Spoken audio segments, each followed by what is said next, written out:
Want to level up your Samsung typing experience?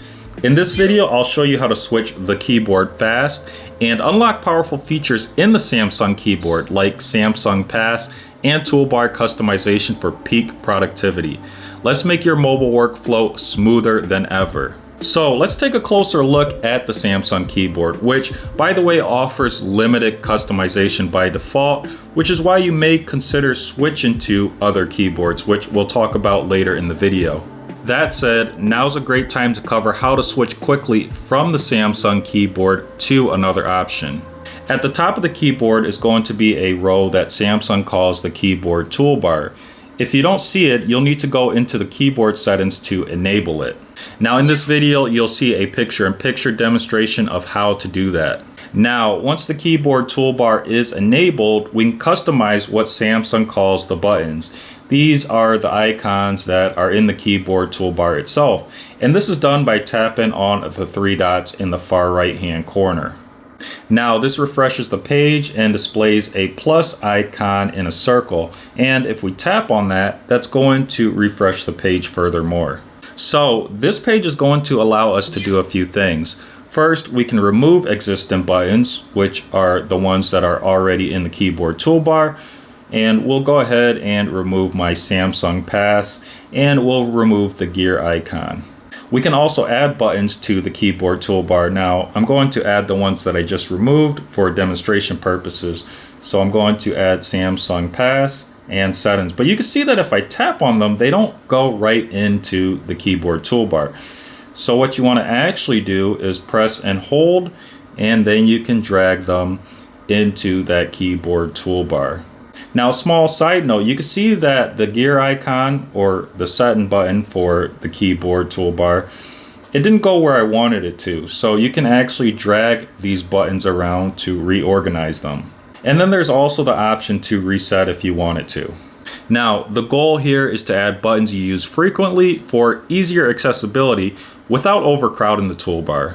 Again, for this video, we're focusing on quickly switching keyboards and accessing Samsung Pass, which is why I want to have the Samsung Pass and settings or gear icon button in the keyboard toolbar.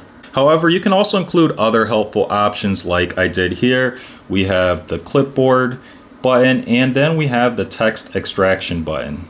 Now, once the keyboard toolbar is set up the way you want, make sure that you tap done to save your changes. And then you'll want to back out one more time. And then just to reopen the keyboard, I'm just going to tap on a text entry field. Now let's focus on how to quickly switch from the Samsung keyboard to another through the toolbar. Again, remember that we added that gear icon. That's going to be the keyboard settings. So if we tap on that, that's going to open the Samsung keyboard settings page. Now there's going to be a back arrow in the top left hand corner next to the title Samsung keyboard. We're going to want to tap on that. And at the top of this page, you're going to see an option titled default keyboard with your current selection listed underneath. In this case, Samsung keyboard. So we're going to tap on that option, and it's going to give us several input methods. Now, if this is something you're exploring for the first time, you may not have any options appearing. So you want to start with the keyboard choices shown in this video as a reliable baseline. Personally, I recommend Google's Gboard and Microsoft's SwiftKey keyboard. I like Microsoft SwiftKey for its deep customization options and AI capabilities, which are similar to the Samsung keyboard. Now, you'll need to download either of these from the Google Play Store and grant the necessary permissions in order for both of them to appear in this list. And finally, select the keyboard that you prefer.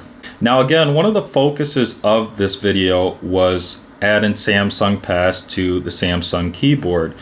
Once again, we did switch from the Samsung keyboard to Microsoft SwiftKey keyboard. So you do lose that Samsung Pass functionality because it's not in the Microsoft SwiftKey keyboard. Although the Microsoft SwiftKey keyboard does have its own toolbar at the top here.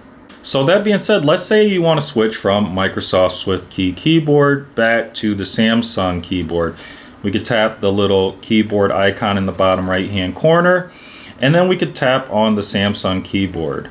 You can see that things are a little bit faster when you're using a keyboard other than Samsung's. Now, I did notice when switching to the Samsung keyboard, sometimes the keyboard doesn't show up, but there is a fix here. So we're going to go into our settings. We're going to do a search for the Samsung keyboard, and then we'll tap on the top hit Samsung keyboard. Then I'm going to tap the back arrow again next to that Samsung keyboard title, and then we're going to select the default keyboard, and then we're going to make sure that on-screen keyboard is enabled. And I'm just going to double check and make sure that that did save, and it did. So now when we go to use the keyboard, it shows up. Now, I'm not sure why the on-screen keyboard disappears from time to time, but it is something to keep in mind. So if this video helps simplify your Samsung keyboard experience, don't forget to like, comment, and subscribe for more tech tips. So that is it for today's video. As always, thanks for watching, and may the universe flow in your favor. And until next time, Leon checking out.